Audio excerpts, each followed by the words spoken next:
Right, welcome back. ఇప్పటివరకు వచ్చినటువంటి వార్తల్లోని అంశాలు మనం పరిశీలించాము. ఆ అంశాలకు సంబంధించి విశ్లేషించడానికి మనతో పాటు బీఆర్ఎస్ సీనియర్ నాయకులు గౌతమ్ గారు ఉన్నారు. నమస్తే అండి. అలాగే ప్రముఖ రాజకీయ విశ్లేషకులు వై తిరుపతి రెడ్డి గారు కూడా మనకు జూమ్ ద్వారా జాయిన్ అయ్యారు. తిరుపతి రెడ్డి గారు, గుడ్ మార్నింగ్ అండి.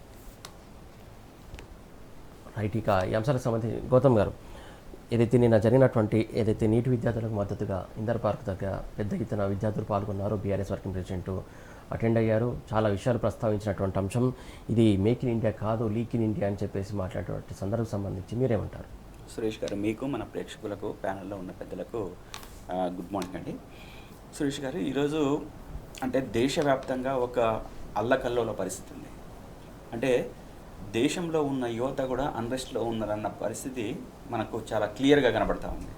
ఎందుకంటే అనేక సంవత్సరాలుగా వాళ్ళ కళలు, వాళ్ళు భవిష్యత్తులో ఏం కావాలని చెప్పేసి కోరుకుంటున్న సందర్భంలో అంటే పేపర్లు లీక్ అయితే ఎటువంటి దారుణమైన పరిస్థితి ఉంటుందో అని చెప్పేసి మన కళ్ళారా చూసినాం. దాదాపు ఈ ఎన్డీఏ గవర్నమెంట్ వచ్చిన తర్వాతనే సుమారు 68 సార్లు పేపర్లు లీక్ అయినాయి. ప్రతిసారి దాన్ని వాయిదా వేయడము, అదేవిధంగా దాంట్లో చర్య తీసుకుంటామని చెప్పడము, ఆ తర్వాత దాన్ని మసిపూసి మారేడుకాయ చేయడము, తర్వాత మళ్ళీ యథావిధి తదారాజా అన్నట్టుగా మళ్ళా అదే పరిస్థితి కనబడతా ఉంది.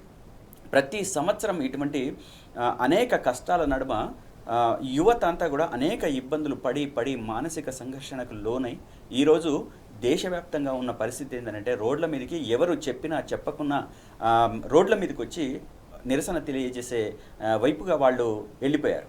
అంటే నిన్న కేటీఆర్ గారు కూడా చాలా విషయాలు చెప్పారు. అంటే ఆ యువత వైపు యువత ఎటువంటి ఆలోచనతో ఉంది, ఏం చేస్తూ ఉంది, అదేవిధంగా వాళ్ళ భవిష్యత్తు ఎంత గందరగోళంగా మారిపోయింది, ఎన్డీఏ వచ్చిన తర్వాత వాళ్ళ భవిష్యత్తు మీద ఎంత పెద్ద దెబ్బ పడ్డదని చెప్పేసి చాలా విషయాలు తను ప్రస్తావించడం జరిగింది నా మీటింగ్లో కూడా.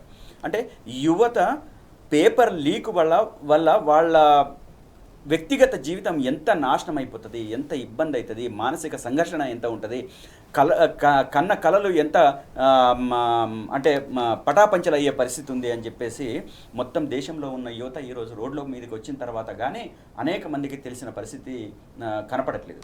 అంటే నేనేమంటున్నానంటే దేశంలో ఉన్న యువత ఒక అత్యున్నతమైన స్థాయిలో ఉండాలని చెప్పేసి, ఒక డాక్టర్ కావాలని చెప్పేసి అనుకుంటున్న కళల్ని మొత్తం భగ్నం చేసిన పరిస్థితి, ఛిద్రం చేసిన పరిస్థితి ఈ రాష్ట్రంలో కనబడుతూ ఉంది, దేశంలో కనబడుతూ ఉంది. సుమారు 20 మంది విద్యార్థులు ఆత్మహత్య చేసుకున్నారు. ఈరోజు వాళ్ళు ఎన్డీఏ గవర్నమెంట్ బీజేపీ ఏం చెప్తా ఉంది అంటే దీంట్లో పాల్గొన్న వాళ్ళంతా విదేశస్తులని, పాకిస్తానీలని, లేకపోతే దేశద్రోహులని, లేకపోతే హిందూ వ్యతిరేకులు అని చెప్పేసి ఇష్టం వచ్చినట్టు మాట్లాడుతోంది.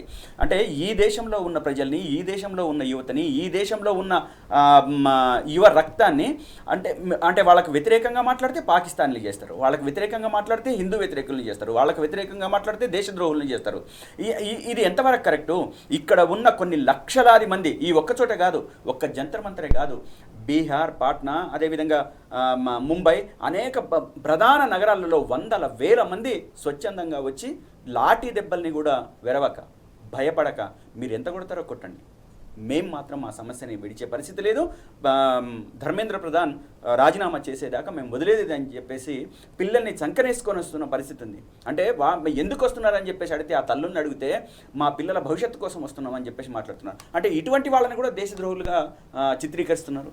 అదేవిధంగా ఇటువంటి వాళ్ళని పాకిస్తానీలుగా చిత్రీకరిస్తున్నారు. అదేవిధంగా ఒక చిన్న పిల్లవాడు మొత్తం ఈ నీటిలో జరిగిన అక్రమాలు కావచ్చు, లేదా లీకులలో జరిగిన అక్రమాలు కావచ్చు, ఏ విధంగా ఉన్నాయని చెప్పేసి మాట్లాడితే, దాన్ని వివరంగా చెప్తే ఆ పిల్లవాడిని కూడా పాకిస్తాన్ అని చెప్పేసి ముద్ర వేస్తున్న పరిస్థితి. అంటే ఫండింగ్ పెట్టి పెయిడ్ ఆర్టిస్ట్ అని చెప్పేసి ఇష్టం వచ్చినట్టు మాట్లాడి ఆయనకు మానసిక క్షోభను కలిగించిన పరిస్థితి. ఈ దేశంలో ఏం నడుస్తూ ఉంది?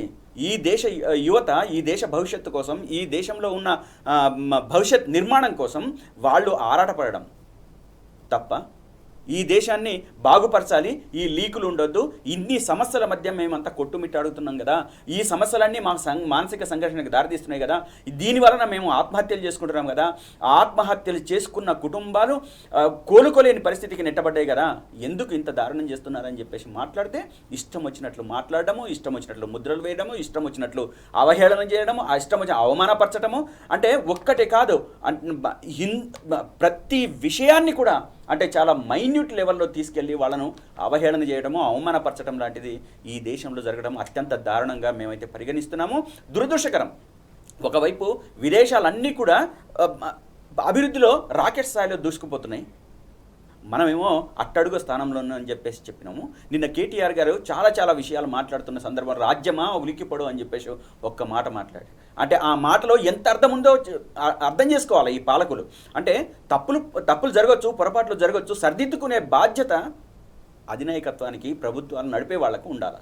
అంతేగాని ఆ దాన్ని పక్కన పెట్టేసి ఈరోజు మేము ఇష్టం వచ్చినట్టు మాట్లాడతాము, ఇష్టం వచ్చినట్లు చేస్తాము, అదేవిధంగా మేము ఇష్టం వచ్చింది మేము చేసిందే రాజ్యము, మేము చేసిందే పరిపాలన అని చెప్పేసి అంటే ఈరోజు ఈ దేశంలో యువత దాన్ని అంగీకరించే స్థితిలో లేరు. చాలామంది నిన్నటి దాకా చీఫ్ జస్టిస్ వాళ్ళని కాక్రోచులుగా అన్నాడు కదా. నిరుద్యోగం గురించి అడిగితే మాకు ఉద్యోగాలు లేవని చెప్పేసి అంటే పని పాట లేనోళ్ళు, అదేవిధంగా కాక్రోచులుగా మారిన వాళ్ళు అని చెప్పేసి మాట్లాడిన దాన్ని పట్టుకొని ఈరోజు కాక్రోచులు అంతా కూడా దేశ నడిబొడ్డులో, రాజధానిలో వాళ్ళు వచ్చి వాళ్ళ నిరసన తెలియజేస్తున్నారు. వాళ్ళ దాంట్లో అక్కడ ఎవరు కూడా అంటే వేరే దేశస్తులు కానీ లేకపోతే మనకు వ్యతిరేకులు కానీ ఏం లేరు. మన నినాదాలు, మన దేశానికి సంబంధించిన నినాదాలు, మనమంతా ఒక్కటిగా అని చెప్పేసి నినాదాలు, మన జెండా, మన జాతీయ జెండాని పట్టుకొని వాళ్ళు నిరసన తెలియజేస్తుంటే అటువంటి వాళ్ళని పట్టుకొని దుర్భాషలాడము, హేళన చేయడము, అదేవిధంగా అవమానపరచడము, ఇది చాలా దారుణమైన అంశం. ఇప్పటికైనా బీజేపీ అదేవిధంగా అధినాయకత్వం వెంటనే చర్యలు తీసుకోవాలి. అంటే తూతూ మంత్రంగా చర్చలకు పిలిచి లేదా లోపల నువ్వు కొట్టినట్టు చేయి, నేను ఏడిచినట్టు చేస్తా అని చెప్పేసి వ్యవహరిస్తున్న తీరు ఈరోజు దేశంలో కనబడతా ఉంది. చాలా సీరియస్గా పీక్ స్టేజ్కి ఉద్యమం పోగానే ఏదో కొంచెం నటన చేస్తూ ఉన్నారు. అదేవిధంగా నిన్నగాక మొన్న అనుకుంటారు నరేంద్ర మోడీ గారు స్వయంగా ఒక వీడియో రిలీజ్ చేసిండ్రు, దాని మీద చర్యలు తీసుకుంటామని. గత 2 సంవత్సరాల క్రితం కూడా అదే మాట చెప్పిండు, మేము దీని మీద బిల్లు తీసుకొస్తామని చెప్పేసి లేకపోతే ఇంకోటి తీసుకొస్తామని చెప్పేసి మీరు ఆందోళన పడకండి అని చెప్పేసి అన్న ప్రధాని గారు ఈరోజు మళ్ళీ టీవీల మీదకి వచ్చి మేము సరి చేస్తామని చెప్పేసి అంటే 2 సంవత్సరాల క్రితం లీక్ అయిన సందర్భంగా మాట్లాడిన మాటలు మళ్ళీ ఈరోజు ఆ రోజు నుంచి ఈ రోజు దాకా ఎటువంటి చర్యలు లేవు. ఏమన్నుంటే కడ్డి తుడుపు చర్యలు లేదా పై మాటలు. ఈరోజు ధర్మేంద్ర ప్రధాన్ని అంటే రాజీనామా చేయించడంలో ఎందుకు విఫలమవుతుంది బీజేపీ ప్రభుత్వం, ఎందుకు విఫలమవుతున్నాడు భారత ప్రధాని? నేను చాలా ధైర్యవంతుడని చెప్పేసి అనుకుంటున్నాడు కదా, నేను చాలా అడ్వాన్స్ నిర్ణయాలు తీసుకుంటాను అంటున్నాడు కదా. ధర్మేంద్ర ప్రధాన్ రాజీనామా పరిష్కారం కాదని ఇంకొక మంత్రి అంటాడు, ఇంకొకరేమో ఆయన రాజీనామా అవసరం లేదు, రాజీనామా కుదరదని కేంద్రంలో ఉన్నటువంటి మిగతా మంత్రులు కొందరు లీక్లు ఇస్తూ ఉన్నటువంటి అంశం. ప్రధాని ఏమో చర్యలు తీసుకుంటా అంటాడు, చర్యలకు సంబంధించి కార్యాచరణ మాత్రం ముందుకు సాగదు. ఏం జరుగుతుందో అనుకోవాలి అసలు? సురేష్ గారు, నేను ఇందాకనే చెప్పిన అంటే వాళ్ళు చేస్తున్న పని మీద వాళ్ళకి చిత్తశుద్ధి లేదు, వాళ్ళు చేస్తున్న పని మీద వాళ్ళకి నమ్మకం లేదు. ఈ దేశ ప్రజల్ని మళ్ళొకసారి ఎట్లా మోసం చేయాలని చెప్పేసి అనుకుంటున్నారు తప్ప నిజంగా దీన్ని పరిష్కరించి దేశ ప్రజలకు ఒక దారి చూపించాలని చెప్పేసి అనుకోవట్లేదు. కాబట్టి అటువంటి మాటలు వస్తున్నాయి. దీని వలన సమస్య పరిష్కారం అవుతుందా అని అంటే ఖచ్చితంగా పరిష్కారం అవుతుంది. అంటే ఆ మొత్తం డిపార్ట్మెంట్కు పెద్ద ఎవరు? ధర్మేంద్ర ప్రధాన్. విద్యా వ్యవస్థకి ఎవరు? ఆయనే పెద్ద. ఆయనే తప్పు చేసిండు, కింద వాళ్ళు తప్పు చేస్తే నువ్వు ఏం చేస్తున్నావు అని చెప్పేసి ఈరోజు యువత ప్రశ్నిస్తూ ఉంది. నీ డిపార్ట్మెంట్లో ఇంత పెద్దగా జరుగుతుంది. ఈ రోజు కాదు, గత దాదాపు 10 సంవత్సరాలు 68 పేపర్ల లీకేజీలలో మీ పాత్ర ఉంది కాబట్టి ఈరోజు యువత అడుగుతూ ఉన్నారు. దానివల్ల ఏం కాదని చెప్పేసానంటే ఖచ్చితంగా ఆయన రాజీనామా చేస్తే అక్కడ ఉన్న కింద ఉన్న బ్యూరోక్రాట్లు కావచ్చు, అధికారులు కావచ్చు, ప్రతి ఒక్కళ్ళు ఒళ్ళు దగ్గర పెట్టుకుంటారు. ఎందుకు ఇట్లా జరుగుతూ ఉంది, ఈ దాన్ని మనం సీరియస్గా తీసుకొని రేపు విద్యార్థులకు వాళ్ళ భవిష్యత్తు మీద ఎటువంటి దెబ్బ పడకుండా చూడాలని చెప్పేసి ఒక ఒళ్ళు దగ్గర పెట్టుకొని వ్యవహరించే తీరు వస్తుందని చెప్పేసి ఈరోజు దేశ యువత అంటా ఉంది. దాన్ని పక్కన పడిస్తారా? దాన్ని కాదంటారా? అంటే ఈ దేశంలో చాలా సందర్భాల్లో ఒక ఇన్సిడెంట్ జరిగితే రాజీనామాలు చేసిన మంత్రులు ఉన్నారు కదా, కేంద్ర మంత్రులు ఉన్నారు కదా, అంటే దాన్ని ఆదర్శంగా తీసుకొని నడిపించాల్సిన అవసరం లేదా? ఈరోజు యువత ఏమడుగుతా ఉంది? ఈ లీకు జరిగింది, దీనికి బాధ్యత వహించాల్సిన ప్రభుత్వం ఎందుకు తప్పించుకుంటా ఉంది అని చెప్పేసి అడుగుతున్నారు. దానికి సమాధానం చెప్తారా? చిన్న అంటే మీరు పోక్సో కేసులలో నిన్న ఒక అమ్మాయి మాట్లాడింది. పోక్సో కేసులలో బీజేపీ లీడర్ల పిల్లలు అరెస్టులు అయ్యి జైళ్ళల్లో ఉంటే వాళ్ళకి ఇమీడియట్గా బెయిల్ వస్తున్నాయి. కానీ లీకులయ్యి మా జీవితాలు ఆగమై ఛిద్రమై మేము ధ్వంసమవుతున్న పరిస్థితులలో మాకు సమాధానాలు చెప్పడానికి వీళ్ళు ముందుకు రావట్లేదు అని చెప్పేసి ఆవేదన వెళ్ళగలుగుతున్నారు. అందుకనే మేక్ ఇన్ ఇండియా అడిగితే మేము లీకులు ఇండియా ఇచ్చిండ్రు, మేము ఈ దేశాన్ని ఉజ్వలమైన భవిష్యత్తు నిర్మించడానికి మేము ముందుకు వస్తామని చెప్పేసి అంటే మా జీవితాన్ని మా భవిష్యత్తును నాశనం చేసి ఈరోజు మమ్మల్ని కూర్చోబెడుతున్నారు. ఇష్టం వచ్చినట్టు ఎంత దారుణం సార్, ఎంత దారుణం. వాళ్ళని ఆ మేకులతో కొడుతున్నారు. అంటే కర్రలకు లాఠీలకు మేకులు పెట్టి దానికి చుట్టి కట్టి పెట్టి ఈరోజు పిల్లల మీద ప్రయోగించడం అంటే ఎంత దారుణం. అంటే ఇంత కర్కశమా, ఇంత నియంతృత్వమా, ఇంత దారుణమా? అంటే ప్రజలు మీకు అడగొద్దు, అంటే మీరు ఏం చేసినా అడగొద్దు. మీరు రామ మందిరంలో దోపిడీ చేసినా, 200 కోట్ల రూపాయలు దోపిడీ చేసినా మిమ్మల్ని అడగొద్దు. అదేవిధంగా రామ మందిరాన్ని నకిలీ అంటే నాణ్యత లేక కట్టినరు అని చెప్పేసానన్నా మిమ్మల్ని అడగొద్దు. అవి కూలిపోతున్నాయన్నా అడగొద్దు. దేశవ్యాప్తంగా మీరు కట్టిన బ్రిడ్జిలన్నీ కూలిపోతున్నాయన్నా అడగొద్దు. అంటే మీరు ఏం చేసినా అవినీతి అక్రమాలు ఇష్టం వచ్చినట్టు చేసినా కానీ ఈ దేశంలో ఉన్న యువత కానీ ప్రజలు కానీ అదేవిధంగా బలహీన వర్గాలు కానీ ఎవరూ మిమ్మల్ని ప్రశ్నించద్దు. ప్రశ్నిస్తే మీరు వేరే వాళ్ళని ముద్రేస్తారు. ఎంతకాలం నడుస్తుంది అంటున్నాను నేను. మీరు ఇప్పటిదాకా చాలా చేసిండ్రు, చాలా ముద్ర చేసిండ్రు, చాలా దేశానికి వ్యతిరేకం మీరు ఈ దేశ భవిష్యత్తుని నిర్మించాలని చెప్పేసి అనుకుంటున్న వాళ్ళు కాదు. ఈ దేశాన్ని పూర్తిగా ధ్వంసం చేయడానికి మీరు కూర్చున్నారు. ధ్వంసం చేసింటారు కాబట్టే లక్షల కోట్ల రూపాయల సొమ్ముని అదేవిధంగా బకాయిల్ని అదాని అంబాల్ని రద్దు చేసి ఈరోజు దేశ ప్రజల మీద 200 లక్షల కోట్ల రూపాయల అప్పు తెచ్చిపెట్టినరు. కాంగ్రెస్ ప్రభుత్వం ఉన్నంత కాలము 64 లక్షల కోట్ల రూపాయలు ఉన్న బాకీ అప్పు మన దేశం మీద ఈ ప్రభుత్వం వచ్చిన తర్వాత వాళ్ళ 60 సంవత్సరాలలో వాళ్ళు అంత చేస్తే కేవలం వీళ్ళు 10-12 సంవత్సరాల్లోనే 200 లక్షల కోట్ల రూపాయలకు చేసినారంటే ఈ దేశాన్ని మీరు నిర్మిస్తున్నారా లేకపోతే ధ్వంసం చేస్తున్నారా చెప్పండి. అదేవిధంగా జీడిపి పెరిగింది, ఇంకోటి పెరిగింది అని చెప్పేసి మాట్లాడుతున్నారు. ఒకవేళ జీడిపి పెరిగింది, నీ వ్యవస్థనే బాగుంది, మరి రూపాయి విలువ ఎందుకు తగ్గిపోయింది? ఎందుకు తగ్గిపోయింది? కొన్ని టన్నుల బంగారం ఈ దేశ బంగారాన్ని ఎందుకు అమ్మేసినారు? ఎందుకు మీరు ఎప్పుడు కూడా చరిత్రలో ఎప్పుడు జరగలేదు. అంటే జవహర్లాల్ నెహ్రూ గారు ఉన్నప్పుడు ఒకసారి జరిగిందట అంతే. ఆ తర్వాత నుంచి వాళ్ళ అధికారంలో ఉన్నప్పుడు ఎప్పుడు కూడా దేశ బంగారాన్ని, దేశ బంగారపు నిల్వల్ని ఇంకా పెంచడానికే ప్రయత్నం చేశారు తప్ప వాళ్ళు విధ్వంసం చేయడానికి ప్రయత్నం చేశారు. కానీ నీ ప్రభుత్వం ఈ దేశాన్ని నేను ప్రేమిస్తున్నాను, నేను దేశభక్తుడిని, నాకంటే మౌనవాడు లేడు, నేను హిందువుని, నాకంటే హిందువుడు ఇంకెవరు లేదని చెప్పేసి మాట్లాడే ఇదే బీజేపీ నాయకులు, ఇదే బీజేపీ కార్యకర్తలు దేశం ధ్వంసం అయితే ఆలోచించరా? దేశం ధ్వంసం అవుతుంటే దానికి వ్యతిరేకంగా మాట్లాడరా? దానికి అనుకూలంగా మీరు నిర్ణయాలు తీసుకోరా? యువతలో వస్తున్న మార్పుని మీరు గమనించి ముందుకెళ్లాల్సిన అవసరం లేదా? పైగా దేశ ప్రధాని మాట్లాడతాడు ఏంటంటే మీరు ఇన్స్టాలలో ఉండండి, వాట్సాప్లలో ఉండండి, వాళ్ళు ఇస్తున్న ఏదైతే సమస్యలు ఏవైతే దాన్ని కౌంటర్గా మాట్లాడని చెప్పి ఈ దేశంలో ఉన్న ఒక ప్రధాని మాట్లాడుతున్నాడు అంటే ఎంత సిగ్గుచేటు, ఎంత దుర్మార్గం.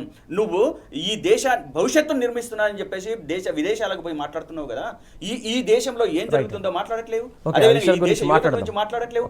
ఇంత దారుణమా? రైట్, ఆ అంశాల గురించి ఖచ్చితంగా మాట్లాడదాం. దేశ భవిష్యత్తు ఏం జరగబోతుందో, అసలు ఏం చేస్తారు? ఇప్పటి వరకు 10-12 సంవత్సరాల బీజేపీ అధికారంలో దాదాపు 68 సార్లు పేపర్లు లీక్ అయ్యాయి. ఇది మేక్ ఇన్ ఇండియా కాదు, లీక్ ఇన్ ఇండియాగా అభివర్ణిస్తున్నారు గౌతమ్ గారు. రైట్, మనకు ప్రముఖ రాజకీయ విశ్లేషకులు విజయానంద్ గారు జూమ్లో జాయిన్ అయ్యారు. విజయానంద్ గారు గుడ్ మార్నింగ్ అండి.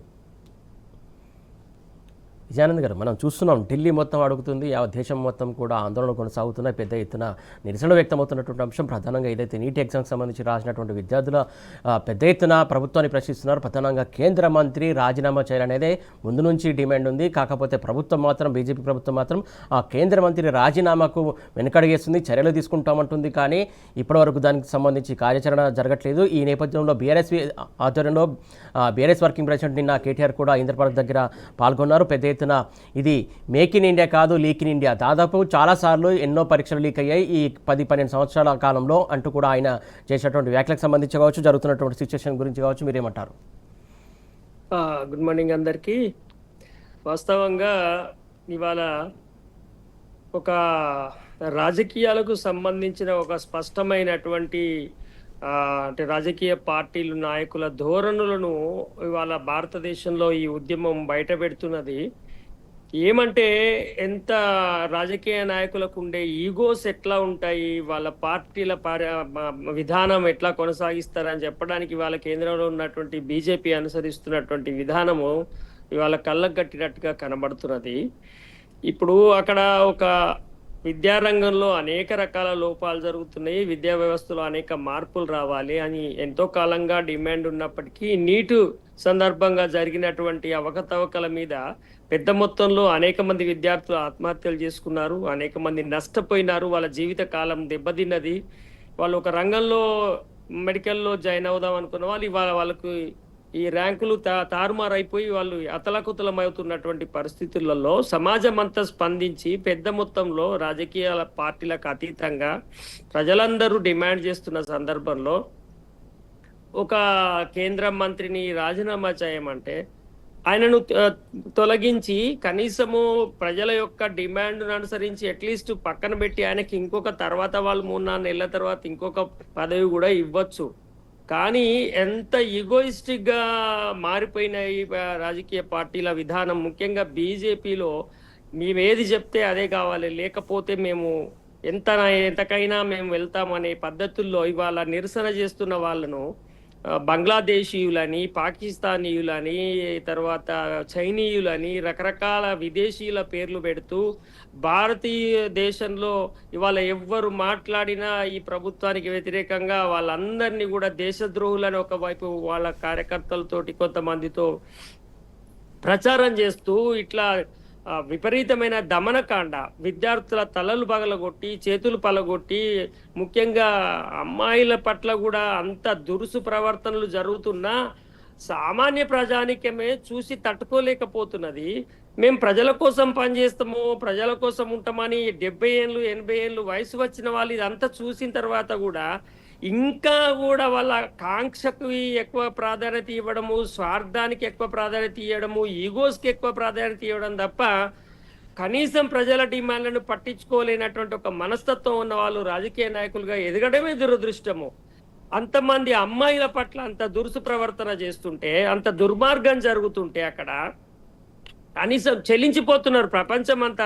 అనేక మంది సామాన్యులు కూడా చాలా మంది ఇవాళ మురళీ మనోహర్ జోషి లాంటి చాలా సీనియర్, గతంలో విద్యాశాఖ మంత్రిగా చేసినటువంటి బీజేపీ నాయకులే ఆయన ప్రకటన చేయాల్సినటువంటి పరిస్థితి వచ్చినా కానీ ఇవాళ ప్రధానమంత్రి గారు స్పందన ఇవ్వకపోవడము, ప్రధానమంత్రి గారు కూడా ఒక రకంగా పరోక్షంగా తప్పు జరిగింది అంగీకరిస్తాము, మీ యొక్క డిమాండ్లను పరిశీలిస్తామని ఒకవైపు చెప్తూనే వాళ్ళు చేసినటువంటి డిమాండ్ను ఆ శాఖ నుంచి ఆ మంత్రిని తొలగిస్తాం, వెంటనే మీరు ఏ డిమాండ్ చేస్తా అంటే ఎంత హూందాగా ఉంటుండే, ఇవాళ బీజేపీ పార్టీ పట్ల ఎంత మంచిగా ఉంటుండే. కానీ ఇది చాలా దారుణము. పోగా ప్రధానమంత్రినేమో కాక్రోచ్ జనతా పార్టీ వాళ్ళతోటి చర్చలు జరుపుతారు, వాంగ్చూ తోటి చర్చలు జరుపుతారు, అంత బాగానే ఉంటది. మళ్ళా కింద వాళ్ళ కార్యకర్తలతో ఏమంటారంటే వీళ్ళంతా విదేశీయులు, వీళ్ళంతా దుర్మార్గులు, వీళ్ళు దేశద్రోహులు అని చెప్పి ముద్ర వేసే ఒక ప్రయత్నం చేస్తారు. ఇది చాలా దారుణం. ఇది ఎవరు ప్రశ్నిస్తే వాళ్ళని ఈ రకంగా చేయడం చాలా తప్పు. అట్లా ఒక ఢిల్లీ జంతర్ మంతర్ దగ్గరే కాకుండా మన మొత్తం ఇవాళ భారతదేశంలో ప్రతి రాష్ట్రంలో పెద్ద మొత్తంలో దానికి మద్దతుగా ఇవాళ అనేక మంది సామాన్య ప్రజలు, పార్టీలు కూడా తప్పనిసరి పరిస్థితుల్లో కదిలి రావాల్సినటువంటి పరిస్థితి వచ్చింది. మొదటి నుంచి కూడా బీఆర్ఎస్ పార్టీ ఈ విధానానికి వ్యతిరేకంగానే చెప్తున్నది. నిన్న కేటీఆర్ గారు కూడా వెళ్ళి అక్కడ మద్దతు ఇవ్వడం అనేది చాలా మంచి పరిణామం. అయితే అక్కడ గమ్మత్తైన వ్యవహారం ఏం జరిగిందంటే కేటీఆర్ గారు అక్కడ విద్యార్థుల నిరసనకు మద్దతుగా ఎక్కడైతే వెళ్ళినరో దానికి బీజేవైఎం వాళ్ళు ఏమైనా అడ్డుకుంటారేమో అనుకోవచ్చు, కానీ యూత్ కాంగ్రెస్ వాళ్ళు కేటీఆర్ని అడ్డుకోవడానికి వచ్చారు. ఇది చాలా వింతైన పరిణామం తెలంగాణలో నిన్న కనబడ్డది.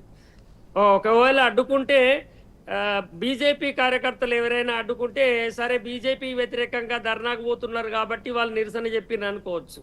కానీ యూత్ కాంగ్రెస్ వాళ్ళు వచ్చి ఇవాళ బీజేపీకి వ్యతిరేకంగా కేటీఆర్ గారు అక్కడ విద్యార్థులకు మద్దతుగా వెళ్తున్నారంటే దాన్ని అడ్డుకోడే ప్రయత్నం ఎందుకు జరిగింది తెలంగాణలో? అసలు తెలంగాణలో ఈ రాజకీయం ఏం జరుగుతున్నది అనేది కూడా చాలా ఇంపార్టెంట్. అంతేకాకుండా నిన్న ఇందిరా పార్క్ సభలో విద్యార్థులు మాట్లాడినటువంటి మాటలు కూడా మనం గమనిస్తే విద్యార్థి లోకం కానీ సామాన్యులు కానీ ఎంత ఆగ్రహంగా ఉన్నారు అనేటువంటి విషయాన్ని ఇప్పటికైనా కానీ కేంద్రంలో ఉన్నటువంటి బీజేపీ గమనించాలా. కేటీఆర్ గారు కూడా నిన్న బీజేపీ వైఖరిని తీవ్రంగా ఎండగట్టినారు. వాళ్ళు అనుసరిస్తున్నటువంటి విధానాలను పూర్తిగా ప్రజల ముందట స్పష్టం చేసినారు. విద్యార్థులకు మద్దతుగా నిలబడి విద్యార్థులు చేస్తున్నటువంటి డిమాండ్ను మాత్రమే తను కూడా చేయటం జరిగింది. అక్కడ రాజకీయాలకు పెద్దగా అవకాశం ఇవ్వకుండా అదొక నిరసన ర్యాలీగా మాత్రమే వాళ్ళు కొనసాగించడం కూడా ఒక హుందాతనంగా మనకు కనబడుతుంది. కాబట్టి ప్రతిదాన్ని రాజకీయం కాకుండా మనము కొంత ప్రజాస్వామిక వాతావరణాన్ని అవకాశం కల్పించాలా, ప్రశ్నిస్తే దాన్ని రిసీవ్ చేసుకునేటువంటి పద్ధతి ఉండాలి. ప్రతి అడిగిన వారిని ప్రతి మాట్లాడిన వాళ్ళపైన దాడి చేస్తాము, మానసికంగా హింసిస్తాము, లేకపోతే హ్యూమిలేట్ చేస్తాము, లేకపోతే డైరెక్ట్గా దేశద్రోహులుగా ప్రకటిస్తామనేటువంటి స్థాయి వరకు వెళ్తే ఇక భారతదేశంలో ఈ దేశభక్తి అనేటువంటి ఒక పవిత్రమైన మాటకు కూడా విలువ లేకుండా పోయే పరిస్థితి వచ్చింది. ఎప్పుడు బీజేపీ చేస్తున్నట్టు అంటే ఇక బీజేపీ పార్టీ ఉంటే వాళ్ళు చేస్తే వాళ్ళ దగ్గర తప్పే జరగదా? వాళ్ళు ఏమన్నా మానవాతీతుల? వాళ్ళు కూడా సామాన్య మానవులే కదా. వాళ్ళు చేసిన పొరపాటు జరుగుతుంది. ఆ పొరపాట్లు నెత్తి చూపగానే మొత్తం కింద కార్యకర్తలు కూడా వాళ్ళ మానసిక పరిస్థితి మార్చుకోవాలి. ప్రతి వాళ్ళు ఏది చేసినా అవును దీనిలో పొరపాటు ఉన్నది కావచ్చు, మా పార్టీ తప్పు చేసిందని చెప్పుకోవాలా, లేకపోతే సవరించుకోవాలి. కానీ అన్నవాన్నల్లా దేశద్రోహులు అంటుంటే అది ఎంతవరకు ధర్మం? అది ఇట్లా ప్రతి వాళ్ళ మీద హింస ప్రయోగిస్తున్నారు ఒకవైపు, తర్వాత హ్యూమిలియేట్ చేస్తున్నారు, అంటే మానసికంగా హింసిస్తున్నారు. ఇట్లా విద్యార్థులందరూ కూడా పెద్ద మొత్తంలో దేశంలో ఇవాళ నిరసనకు సిద్ధమవుతున్నారు. ఇప్పటికైనా కానీ ప్రధానమంత్రి గారు 2 వీడియోలు విడుదల చేస్తున్నారు, కానీ ప్రజలను ఉద్దేశించి బయటకు వచ్చి స్పష్టంగా ఒక ప్రెస్ మీట్ పెట్టి లేదు విద్యార్థుల్ని తప్పు ఇట్లా కాదని చెప్పట్లేదు. కాదు మేము వెంటనే మీరు అన్న డిమాండ్లను చర్యలు తీసుకుంటాము, మీరు ఏమేమి అడుగుతున్నారో అవి ఏమి ఇప్పుడు వాళ్ళు రాజ్యాంగ వ్యతిరేకమైన అడుగుతానైతే ఇంప్లిమెంట్ కావు కదా. రాజ్యాంగ పరిధిలోకి వచ్చేటువంటి డిమాండ్లు ఏమి ఉంటే అవి పరిష్కరించడానికి ఇంత దేశాన్ని అన్రెస్ట్ లోకైనా నెట్టడానికి సిద్ధపడుతున్నారు. కానీ ఒక మంత్రి పదవిని పక్కన పెట్టి కాసేపు కొద్ది రోజులైనా ప్రజల కోసమైనా పక్క పెట్టడానికి సిద్ధపడతలేదంటే బీజేపీ పార్టీ యొక్క అహం ఎట్లా ఉంది, వాళ్ళు అనుసరిస్తున్న ధోరణి, ఇప్పుడున్న అధికారంలో ఉన్న వాళ్ళు అనుసరిస్తున్న ధోరణి ఎట్లా ఉంది అనేది మనము ప్రజలు సమాజం ఇవాళ అర్థం చేసుకోవాలి. ఇట్లాంటి హిపోక్రటిక్ విధానాలని పార్టీలు అన్నీ కూడా పక్కకు పెడితే చాలా మంచిదని నా అభిప్రాయం. రైట్ గౌతమ్ గారు, ప్రధానంగా నిన్న జరిగినటువంటి ధర్నాలో పెద్ద ఎత్తున నీటి విద్యార్థులు హాజరయ్యారు. ప్రధానంగా ఏదైతే కొంతమంది రాజకీయ నాయకులు వాళ్ళు నీటి విద్యార్థులు కాదు వేరే విద్యార్థులు పెయిడ్ ఆర్టిస్టులు అని చెప్పేసి చెప్పినటువంటి వాటికి ఇక్కడ విద్యార్థులు వాళ్ళు నీటి రాసిన ఎగ్జామ్కి సంబంధించి హాల్ టికెట్ కావచ్చు అవన్నీ చూపిస్తూ మరి వాళ్ళకి కౌంటర్ ఇచ్చినటువంటి సందర్భం ఎట్లా చూస్తారు మీరు?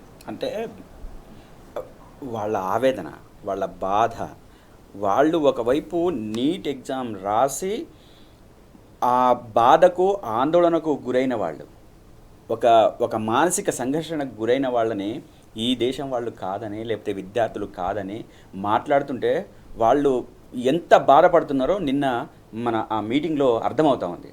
వాళ్ళు తీసుకొచ్చి పేపర్లు చూపించి హాల్ టికెట్లు చూపించి మేము అటెండ్ అయినామని చెప్పేసి అనంటే ప్రతి ఒక్కళ్ళు అక్కడ ఉన్న వాళ్ళందరూ కూడా ఆవేదనతో బాధపడుతున్న పరిస్థితి కనబడుతూ ఉంటాయి. అంటే ఇటువంటి ఈ పిల్లల్ని తీసుకొచ్చి మేము అక్కడ అంటే మేము ఇంత ఇబ్బంది పడుతున్నామని చెప్పేసి మాట్లాడితే విదేశస్తులు లేకపోతే పాకిస్తానీలని బంగ్లాదేశ్ వాళ్ళని చెప్పేసి అంటున్నారే, ఇంత దారుణం మరొకటి ఉంటుందా అని చెప్పేసి మాట్లాడుకుంటున్న పరిస్థితి. ఈరోజు కేంద్రంలో ఉన్న బీజేపీ ఎటువంటి భేషజాలకు పోవద్దు, జరిగిన తప్పును సవరించుకోవడానికి ప్రయత్నం చేయాలి. ఇంకా విద్యార్థుల్ని మీరు అంటే నిన్నటిదాకా ఏమన్నారు, ధర్మేంద్ర ప్రధాన్ రాజీనామా చేయాలని చెప్పేసి అన్నారు. నీట్ పేపర్ లీక్ అయింది, దీనివలన మా భవిష్యత్ నాశనం అయింది, ఛిద్రమైపోయింది, మేము ధ్వంసమైపోయినాము, కాబట్టి ధర్మేంద్ర ప్రధాన్ వెంటనే రాజీనామా చేయాలని అన్నారు. ఒకవేళ ధర్మేంద్ర ప్రధాన్తో మీరు రాజీనామా చేయించకపోతే ప్రధానే రాజీనామా చేయాలనే డిమాండ్ వైపు వెళ్తామని చెప్పేసి నిన్న cockroach Janata party chief Abhijit ప్రకటించిన సందర్భం. అంటే దీన్ని మీరు అర్థం చేసుకోవట్లేదా? మీరు వీళ్ళు ఏమనుకుంటున్నారంటే పోలీసు ద్వారా, లాఠీల ద్వారా, లేకపోతే క్యాన్ల ద్వారా వీళ్ళ మీద ఇష్టం వచ్చినట్టు ప్రయోగం చేసి వాళ్ళని చెల్లాచెదరు చేయాలని చెప్పేసి లేకపోతే ఎల్లగొట్టాలని చెప్పేసి ఆ ఉద్యమం మీద ఉక్కు పదాన్ని మోపాలని చెప్పేసి అని అనుకుంటున్నారు. కానీ అంత తేలిక కాదు. మీరు ఎక్కడ చేస్తారు? జంతర్ మంతర్ దగ్గర చేస్తారేమో, ఒక పార్ట్నర్లో చేస్తారు. మొత్తం దేశవ్యాప్తంగా వస్తుంది కదా. ఈరోజు హైదరాబాద్లో కూడా ఉస్మానియా యూనివర్సిటీ కేంద్రంగా కూడా ఈరోజు పెద్ద ఎత్తున ఉద్యమం నడుస్తూ ఉంది. ఈరోజు మొత్తం దేశవ్యాప్తంగానే ప్రధాన నగరాలలో ఎక్కడెక్కడైతే పిల్లలు ఉన్నారో వాళ్ళందరూ అంటే విలేజెస్ నుంచి, గ్రామాల నుంచి వచ్చి ప్రధాన నగరాల్లో పెద్ద ఎత్తున నిరసన తెలియజేస్తున్న పరిస్థితి. ఒక అమ్మాయి ఇక్కడి నుంచి వెళ్ళింది, నేను అమ్మా నాన్నకు చెప్పలేదు, చెప్పకుండానే నేను వెళ్తున్నాను, ఎటువంటి పరిస్థితులను నేను ఎదుర్కొంటా, అక్కడ నాకు ఎవరు పరిచయం లేరు, పరిచయం లేకున్నా అక్కడ నేను మేనేజ్ చేసుకుంటాను, నేను వెళ్తాను, ఆ ధర్నాలో ఉంటాను, ఆ నిరసనలో ఉంటానని చెప్పేసి మాట్లాడుతున్న పరిస్థితి. అంటే మీరు పరిస్థితిని అర్థం చేసుకోరా? అర్థం చేసుకోకుండా వ్యవహరిస్తారా? వ్యవహరించి వాళ్ళని ఇంకా విదేశస్తులని లేకపోతే ఇంకొకటి అని చెప్పేసి మాట్లాడుకుంటుంటారా? ఇది తగదు. ఇది బీజేపీకి ఎంత మాత్రం తగదు. ఒకవేళ ఈ విధంగానే వ్యవహరిస్తే అతి తొందరగా మొత్తం దేశంలో ఉన్న జంజీ చేతులలో చావు దెబ్బ తినక తప్పదు. బీజేపీ చావు దెబ్బ తినక తప్పదు. ఇది చాలా చాలా కీన్గా అబ్జర్వ్ చేయాలి. మీకు కనపడట్లేదా? మీకు వినపడట్లేదా? శ్రీలంకలో ఏం జరిగిందో కనపడట్లేదా? బంగ్లాదేశ్లో ఏం జరిగిందో కనపడట్లేదా? నేపాల్లో ఏం జరిగిందో కనపడట్లేదా? మన కళ్ళ ముందు కనపడతా ఉంది కదా. జంజీ తిరుగుబాటు చేసిన తర్వాత, జంజీ ఆలోచన తీరు మారిన తర్వాత దీన్ని ఒక గుణపాఠంగా తీసుకొని ఈ దేశంలో ఉన్న యువతకు చక్కబెట్టాలి, సౌకర్యాలు కల్పించాలి, ఇటువంటి దారుణాలు జరగకుండా లీకేజీల ద్వారా వాళ్ళ ప్రాణహాని అయ్యేటట్లు లేదా వాళ్ళ ప్రాణాలు పోయేటట్టుగా వ్యవహరించకుండా జాగ్రత్తలు పడాలి. కాబట్టి మేము నైతిక బాధ్యత వహిస్తాము, మేము ధర్మేంద్ర ప్రధాన్ని వెంటనే రాజీనామా తీసుకుంటాము అని చెప్పేసి అనకుండా పిచ్చి తుగులగా మాట్లాడుతున్నారు, పిచ్చి పాలన చేస్తున్నారు. అదేవిధంగా ఇదే సిగ్గులేని మంత్రి ధర్మేంద్ర ప్రధాన్ 1997లో ఆనాటి కాంగ్రెస్ ప్రభుత్వం ఉన్నప్పుడు, ఆ కాంగ్రెస్ ప్రభుత్వం పేపర్ లీకేజ్ ఎలిగేషన్స్ వచ్చినప్పుడు ఇతనే అప్పుడు ఏబీవీపీ నేషనల్ సెక్రటరీ ఉన్నాడు. నేషనల్ సెక్రటరీగా ఉండి దానికి వ్యతిరేకంగా పోరాటం చేసి దెబ్బలు తిన్నాడు. సిగ్గు అనిపించట్లేదు దానికి? కొంచెమన్నా సిగ్గు, శరమం, మానం, మర్యాద అనేది మనకు ఉండాలి. నైతిక బాధ్యతలు ఉండాలి, బాధ్యతగా తీసుకోవాలి. ప్రభుత్వంలో ఉన్నాం, మన ఆయామంలో జరిగింది, మనం బాధ్యత వహిస్తున్న శాఖలో జరుగుతుంది కాబట్టి నేను బాధ్యత వహిస్తానని చెప్పేసి అనుకోవాల్సిన బాధ్యత లేదా? ఈరోజు ఆనాడేమో అంటే అపోజిషన్ పార్టీ అంటే ఇంకో పార్టీ ఉంటేనేమో మీరు ఇష్టం వచ్చినట్టు మాట్లాడతారు, ఇష్టం వచ్చినట్లు పోరాటాలు చేస్తారు, చేసి వాళ్ళ మీద ఎలిగేషన్ చేస్తారు, తప్పులేదు. కానీ ఇప్పుడు మీరు మాత్రం శుద్ధపూసలు, మీరు చేస్తే తప్పులేదు. మీరు చేస్తే ఏం చేస్తారు? వీళ్ళకి ఏం మాట్లాడతారు తెలుసా? ఆ ప్రభుత్వంలో జరగలేదు, అయ్యా బాబు జరిగింది కాబట్టే కదా వాళ్ళకి ఆ ఫలితాలు వచ్చినాయి. అప్పుడు అట్లా జరిగినాయి కాబట్టి ఆనాటి యువత కావచ్చు, ప్రజలు కావచ్చు వ్యతిరేకంగా ఉన్నారు. ఆ తర్వాత పార్టీలు ఓడిపోయినాయి. ఆ తర్వాత మళ్ళీ ఆ తప్పులు సరిదిద్దుకున్నారో లేదా గుణపాఠాలు తీసుకున్నారో మళ్ళీ తర్వాత వాళ్ళు వచ్చి మళ్ళీ అధికారంలోకి వచ్చారు. మీరేం చేస్తున్నారు? మీరు అధికారం సిగ్గులేని మాటలు మాట్లాడడం, నీచమైన మాటలు మాట్లాడడం, అంటే యువతను హేళన చేయటము, అదేవిధంగా వాళ్ళ కుటుంబాలను హేళన చేయడము, అదేవిధంగా వాళ్ళ జీవితాలకు భద్రత లేకుండా చేయటం అనేది వీళ్ళు చాలా జాగ్రత్తగా చేస్తూ ఉన్నారు. రేపు రాబోయే రోజులలో మొత్తం జెన్జీ వాడుతున్న ఫోన్ల మీద కూడా వీళ్ళు చాలా సీరియస్గా వాటి మీద బ్యాన్ చేసే పరిస్థితిలో ఉన్నారు. ఇప్పటికే జంతర్ మంతర్ చుట్టూ ఉన్న వాళ్ళందరూ అసలు ఫోన్లు పనిచేయకుండా చేసిండ్రు, పని చేయకుండా అక్కడ నెట్వర్క్ రాకుండా చేసిండ్రు. ఇంత దారుణమా? ఇదే గనక ఒక కాంగ్రెస్ పార్టీయో లేకపోతే బీఆర్ఎస్ పార్టీయో అధికారంలో ఉన్న ప్రాంతాల్లో జరిగితే మీరు ఊరుకునే వాళ్ళ ఓ చిలవల పొలవలు చేసి 1కి 2 అంటగట్టి అంతా వాట్సాప్ యూనివర్సిటీలో ఇష్టం వచ్చిన కామెంట్లు పెట్టి ఇష్టం వచ్చినట్టు చేసి ఆ ఇన్స్టాగ్రామ్ కావచ్చు, ఇంకోటి కావచ్చు, ప్రతి ఒక్క దాంట్లో మీ దాడి మామూలుగా ఉండేది కాదు. ఈరోజు ఇంకా దాంట్లో ఇంకా కొద్ది మందే ఉన్నారేమో ముస్లిమ్స్, ఇంకా ఎక్కువ మంది కనబడితే అసలు ముస్లింలే దీనికి నడిపిస్తున్నారు, ముస్లింలంతా దీనికి వ్యతిరేకులు, అదేవిధంగా ఈ దేశానికి వ్యతిరేకము, అదేవిధంగా ఇక చైనా, అదేవిధంగా పాకిస్తాన్, ఇదే అంతే తప్ప ఈ దేశంలో చదువుకుంటున్న యువత మరి హాల్ టికెట్ ఎందుకు ఇచ్చినావు? ఈ దేశం కాదు. వచ్చిన వాళ్ళు పేపర్లు చూపించారు, ఇక్కడ నిన్న కూడా చూపించారు. ఒకవేళ నిజంగానే వీళ్ళు పాకిస్తానీలే అనుకుందాం, లేదా చైనా వాళ్ళే అనుకుందాం, బంగ్లాదేశే అనుకుందాం, లేకపోతే ఇంకో దేశం అనుకుందాం. నీ దేశంలో నీట్ రాయడానికి నువ్వు అనుమతి ఎట్లా ఇచ్చినావు? ఏ రకంగా ఇచ్చినావు? ఏ రకంగా ఇచ్చి ఈరోజు వాళ్ళకి ఎగ్జామ్ రాయడానికి అనుమతి ఇచ్చినావు? మళ్ళీ రెండోసారి వాళ్ళు రాసిండ్రు కదా, రాయడానికి నువ్వు ఎందుకు అనుమతి ఇచ్చినావు? అంటే నీకు కనిపించలేదా? అంటే నువ్వు నీకు వ్యతిరేకంగా మాట్లాడితే ఇష్టం వచ్చినట్లు బట్టగాల్చి మీదేయడము, ఇష్టం వచ్చినట్టు చేయడం కరెక్ట్ కాదు.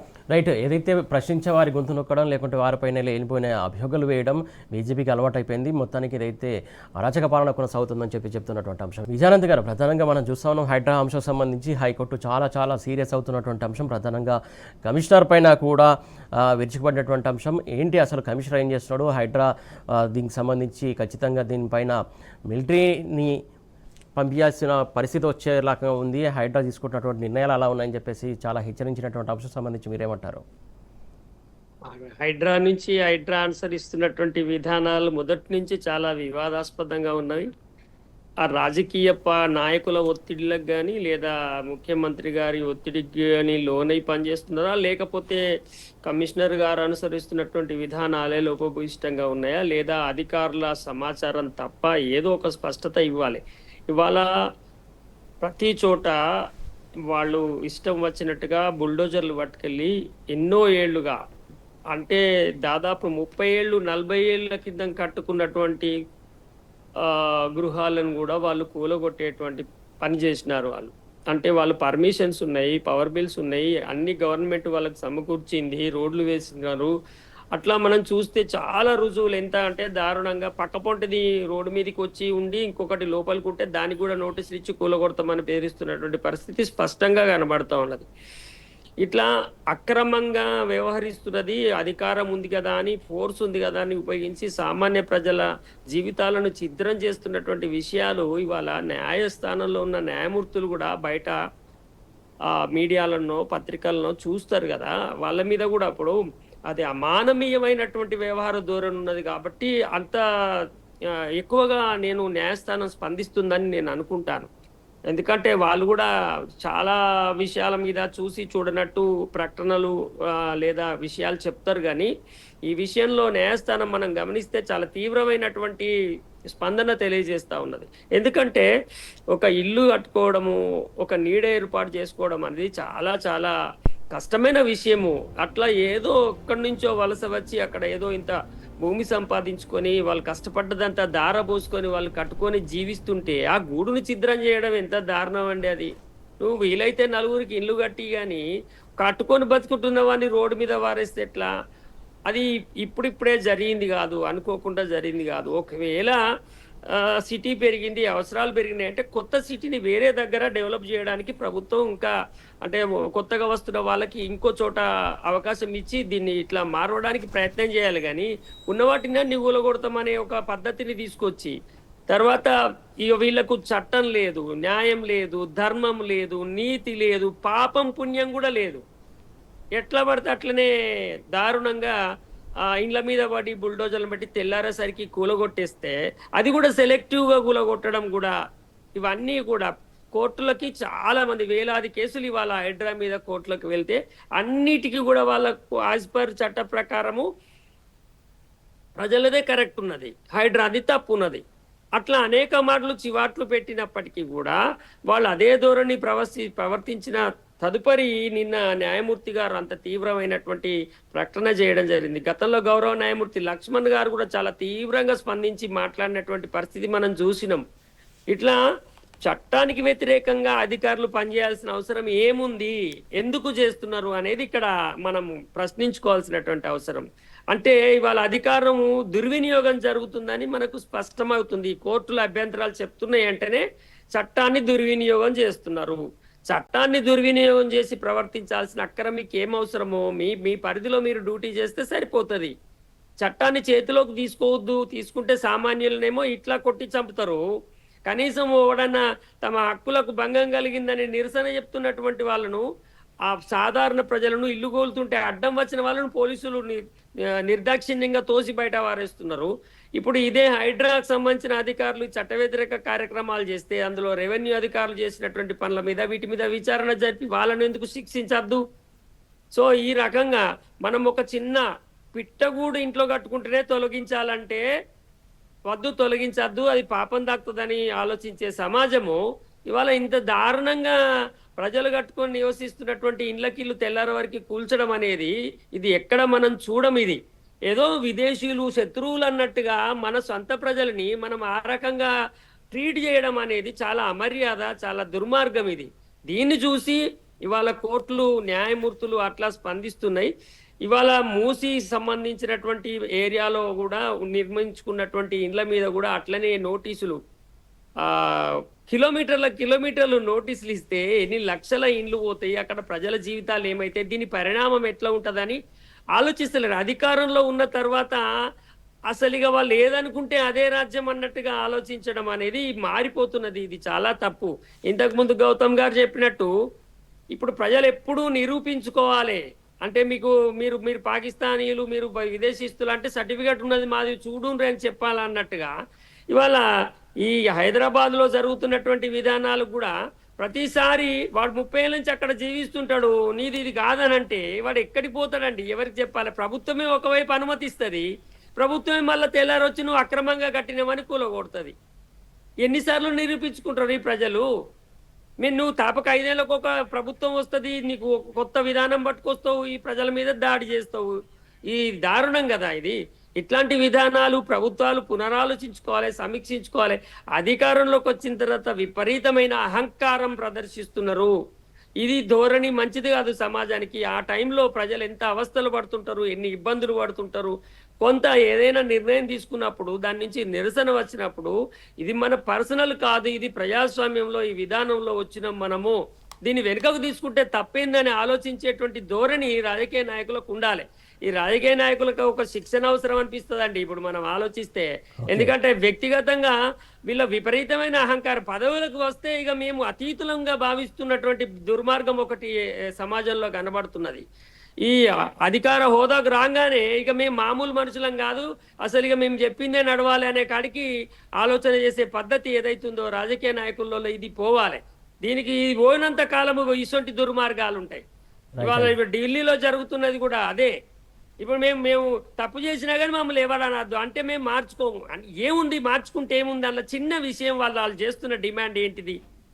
ఆఫ్టర్ ఆల్ చిన్న విషయం. అట్లాగే ఇప్పుడు హైడ్రా విషయంలో కూడా వాళ్ళు ఏమంటున్నారు, ఇప్పుడు ఇంకా మీకు సరిపోకపోతే వేరే దగ్గర ఎక్స్టెండ్ చేసి సిటీని 4th సిటీ అనో ఇంకో సూపర్ సిటీ అనో ఇంకో సిటీ అనో కడుతున్నారు కదా, వేలాది ఎకరాలు ప్రజల భూములు తీసుకొని ఓకే అండి. అక్కడ విస్తరించుకుంటూ పోతుంది ఈ సిటీ.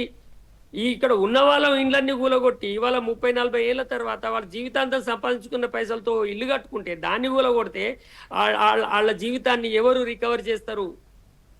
దీనిలో కూడా చాలా దారుణాలు జరుగుతాయి. ఇట్లాంటిది వెంటనే హైడ్రా అధికారులు వెనుకకు తీసుకోవాలా, ప్రభుత్వం కూడా పునరాలోచించాలా. ఇట్లాంటి ధోరణి పనికిరాదు. ఈ పద్ధతిని రాజకీయ నాయకత్వం ఎప్పుడైనా ఇది ఆలోచించుకొని ఈ పద్ధతి మంచిది కాదు, మన టైంలో మనం ఇట్లా ప్రవర్తించామా అని వెనుకకు తిరిగి చూసుకుంటే చాలా రిగ్రెట్ కావాల్సినటువంటి పరిస్థితి ఉంటుంది. ఈ మనకు వచ్చిన అవకాశాన్ని వీలైనంత వరకు ప్రజాసేవకు ఎక్కడన్నా మంచి చేయడానికి ఉపయోగపడుతుందా చూడాలి. కానీ మనం చేయబట్టి నలుగురు కన్నీళ్లు పెడితే అది నీకు ఆ రాజకీయ అధికారం ఎందుకు, నీకు ఆ జీవితం ఎందుకు? అట్లా ఉండద్దు కదా. మనుషులు ఒక ప్రజలకి నా అవకాశం వస్తే నా వల్ల నలుగురు మొహాల్లో చిరునవ్వు కనబడాలనే ఒక ధోరణి ఉన్నవాడు రాజకీయాలలోకి రావాలి. షాడిస్టులు, హింసించే వాళ్ళు, దుర్మార్గులు అందరూ నాయకులు అయితే ఈ పరిస్థితి ఏర్పడుతుంది. రైట్, మీరు అన్నట్టు ఖచ్చితంగా ఏదైతే హైడ్రా విషయంలో ఖచ్చితంగా ప్రజలకు మేలు చేకూరే విధంగా నిర్ణయాలు ఉండాలి తప్ప ప్రభుత్వం కూడా ఆలోచించాలి. కోర్టు కూడా అదే చెప్తుంది, ఆలోచించమని, ఇష్టానుసారంగా వ్యవహరించకూడదని చెప్తున్నటువంటి అంశం. గౌతమ్ గారు, ప్రధానంగా కోర్టు కొన్ని వ్యాఖ్యలు చేసింది హైడ్రా విషయంలో. ప్రధానంగా ఏదైతే 40 చెరలు కబ్జా అయినా కూడా వాటి జోలికి ఎందుకు వెళ్ళారంటూ కూడా వార్త చూస్తున్నాం. ఆ ప్రస్తావన తీసుకొచ్చినట్టు తెలుస్తుంది. ఎందుకు వెళ్ళారు అనే విషయం గురించి కూడా ప్రస్తావన వచ్చినట్టు తెలుస్తుంది. ఎందుకు ఆ చెరువుల జోలికి వెళ్ళట్లేదు, మిగతా పేదవాళ్ళ జోలికి ఎందుకు వెళ్తుందని ప్రశ్నించినటువంటి అంశం మీరేమంటారు? సురేష్ గారు, హైడ్రా తెలంగాణలో ఎప్పటి నుంచి అయితే కాంగ్రెస్ పార్టీ అధికారంలోకి వచ్చిన తర్వాత యాక్టివ్ పార్టిసిపేషన్ మొదలుపెట్టిందో ఆనాటి నుంచి ఈనాటి వరకు కూడా మొత్తం అన్నీ కూడా ఉల్లంఘనలే. ప్రతి 10 రోజులకు, ప్రతి 15 రోజులకు పేదల మీద, పేదల ఇళ్ల మీద జరుగుతున్న దాడి, బుల్డోజర్లతో కూల్చివేతల మీద హైకోర్టు ప్రతిసారి చెప్తూనే ఉంది. వాళ్ళ జీవితాలని మీరు ధ్వంసం చేయొద్దు, అదేవిధంగా అన్నీ సక్రమంగా ఉన్న తర్వాత కూడా మీరు వెళ్ళి వాళ్ళ ఇల్లుని కూడగొడుతున్నారు, ఇది సరి అయింది కాదని చెప్పేసి పదే చెప్తూ వస్తుంది. చెబుతున్నప్పటికీ కూడా హైడ్రా కమిషనర్ కానీ, అదేవిధంగా రేవంత్ రెడ్డి గారు కానీ ఎక్కడా కూడా జాగ్రత్తలు తీసుకుంటున్న పరిస్థితి కనపడట్లేదు. వాళ్ళ ప్లాన్ అంతా ఈ రాష్ట్రంలో ఉన్న, ముఖ్యంగా హైదరాబాద్ నగరంలో ఉన్న పేద, బడుగు, బలహీన వర్గాల జీవితాల్ని విధ్వంసం చేయటమే వాళ్ళ ఎజెండాగా ఉంది. అట్లా కనపడుతుంది వాళ్ళ చర్యలు చూస్తే. ప్రతిసారి కూడా మీరు అట్లా చేయొద్దంటే చేస్తారు.